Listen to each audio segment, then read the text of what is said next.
O Senhor esteja convosco.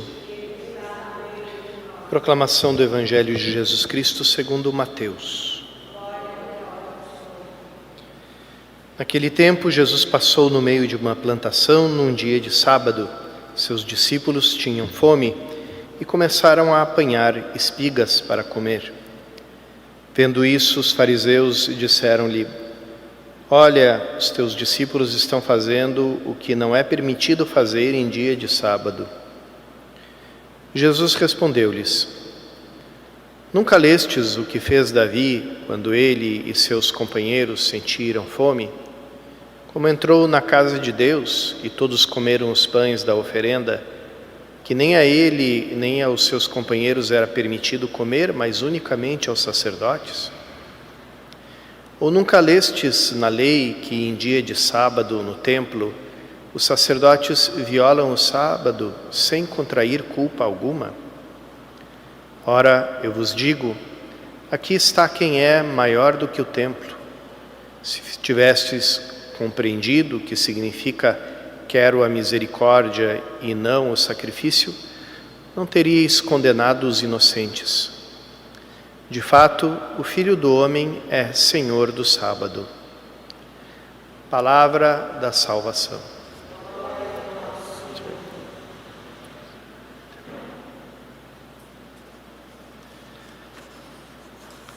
Queridos irmãos e irmãs, hoje a gente relembra esses primeiros mártires da história da evangelização no Brasil, Inácio de Azevedo e seus companheiros. Aquela época, pouco tempo depois que os europeus descobriram a terra brasileira, começou a existir esse novo movimento, essa nova ordem religiosa dos jesuítas, e eles sempre tiveram desde o início, desde a fundação, aquele impulso missionário. Santo Inácio, quando se reuniu com seus companheiros estudantes de Paris, eles fizeram o voto, esse foi o primeiro voto da então Companhia de Jesus, apenas um pequeno grupo de homens, de jovens, fizeram um voto de ir para a Terra Santa para pregar o Evangelho aos infiéis, ou seja, os que não tinham a fé cristã, que na época eram os muçulmanos. Mas antes de cumprir esse voto, fizeram o voto de se colocarem nas mãos do Papa, para que o Papa dissesse para eles onde eles deviam ir, onde eles deviam evangelizar. E eles, chegando em Roma, se colocaram aos pés do Papa, e o Papa, a primeira coisa que ele disse é: uma boa Jerusalém cheia de infiéis, vocês já encontram aqui em Roma mesmo? De fato, aquela Roma da época da Renascença era uma cidade onde campeava o materialismo, a prostituição, os vícios de todo tipo, a criminalidade, os assassinatos, os roubos. Então, era uma cidade decadente e ao mesmo tempo perigosa, né? E então ficaram ali, mas nunca saiu do coração deles esse desejo de ir para terras longínquas.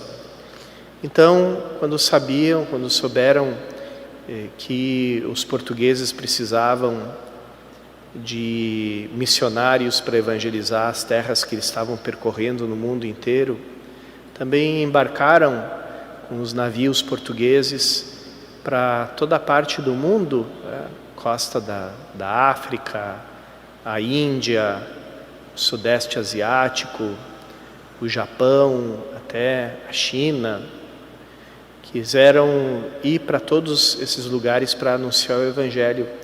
E também se dispuseram a vir para essa terra que na época não chamava muito a atenção dos portugueses, porque aqui não tinha nenhuma civilização, porque aqui não tinha comércio, aqui não tinha ouro, pelo menos até onde eles sabiam. E então não tinham muito interesse imediato no Brasil, mas, como diz a própria carta do escrivão da frota de Cabral, né, Pero Vaz de Caminha, diz assim: aqui a gente não tem, nessa terra a gente não encontrou nenhum tesouro, mas o grande tesouro que a gente teria aqui seria o de evangelizar esses pagãos, né, esses índios que vivem no paganismo. Então essa era a ideia que existia desde o começo, que aquilo não era só uma missão comercial, econômica, mas também uma missão evangelizadora. E como a gente sabe pela história, né, os jesuítas foram os grandes evangelizadores do Brasil, tiveram um papel fundamental aqui mesmo no Espírito Santo, de levar o Evangelho, e levando o Evangelho levaram também toda a civilização, levaram a cultura. Então esses mártires que a gente está celebrando hoje, eles estão bem no comecinho dessa história. Era apenas um punhado, Inácio de Azevedo, alguns companheiros, evangelizaram, encontraram aqui o terreno, viram a necessidade que existia de levar o Evangelho para essa terra e voltaram para a Europa contando já os primeiros progressos que tinham feito na evangelização e convidando mais pessoas para virem, mais companheiros, mais religiosos para virem. E quando faziam essa segunda viagem, ainda no mar, foram abordados por um navio pirata, e que eram ainda daqueles chamados os huguenotes, né, os calvinistas. E ali, naquele contexto das guerras religiosas que estava acontecendo na Europa, também repercutiu naquela abordagem, naquela pilhagem do navio. Então, quando souberam que aqueles homens eram religiosos que iam levar o Evangelho, então decidiram matar todos eles. E foi assim, com esse martírio, que a olhos humanos parece que não faz sentido, né, de pensar, poxa, como é que Deus permite uma coisa dessas, né? Estavam vindo 40, né, Inácio de Azevedo e 39 companheiros para a terra brasileira para evangelizar, quanto bem eles fariam, e no entanto nenhum deles acabou pisando aqui pela segunda vez, né, porque ainda em alto mar foram mortos, foram assassinados.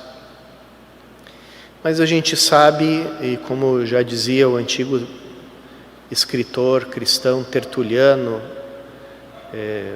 falando para os pagãos romanos, vocês nos matam, mas vocês não sabem que o sangue dos cristãos é uma semente. Então, quanto mais nos matam, mais a gente brota, mais a gente cresce. Isso é uma grande verdade, irmãos e irmãs, até no dia de hoje. Eu me lembro, eu ainda morava lá em Curitiba, quando estourou uma perseguição terrível contra os cristãos numa província da Índia, porque toda a Índia, né, com uma grande parte dela, professa um grande conservadorismo, que é parte também da visão de mundo que eles têm. O mundo está sempre num eterno retorno, então tudo que era volta a ser, e essa é a ordem do mundo e não pode ser perturbada. Então, qualquer novidade é um ataque à cultura deles, assim como eles veem, né? É uma agressão à cultura deles. Então eles entenderam que naquela região de Orissa os cristãos estavam crescendo em número, e isso era uma ameaça para a ordem estabelecida, e por isso, em nome desse conservadorismo cultural, começaram uma grande perseguição, um grande martírio, queimando casas, queimando igrejas, matando cristãos. Grande número de famílias cristãs teve que viver na floresta para se refugiar, para fugir daquela perseguição. Eu me lembro que sobre essa perseguição anticristã que estava vitimando milhares de pessoas, não saiu na imprensa brasileira nem uma nota, não saiu nada. Eu contatei, na época, eu estava em Curitiba, contatei com um jornal do local, e eu mesmo procurei informação na internet, traduzi o que precisava e entreguei o material para algum jornalista, e ali fizeram uma reportagem especial, né, sobre essa matança. Muitos anos depois, por acaso me deparei com uma nova notícia sobre essa região de Orissa, e a reportagem dizia que depois de terminada aquela perseguição, os cristãos lá cresceram 4 vezes mais, porque as pessoas que presenciaram aquele movimento, aquela perseguição, elas viram a atitude dos cristãos de coerência, de autenticidade, de não terem medo do martírio, da fidelidade à sua fé,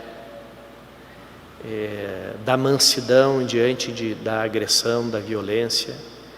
E as pessoas ficaram profundamente tocadas com isso. Então, não só reconstruíram as casas, as igrejas dos cristãos, dos católicos, mas também houve um grande movimento de conversão. Então, continua valendo hoje esse princípio que o sangue de um cristão é semente.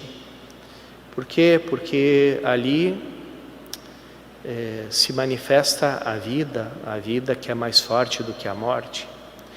E essa vida que é mais forte do que a morte não é só uma coisa dos mártires, porque nem todos nós temos a oportunidade e a honra de dar o nosso sangue por Cristo,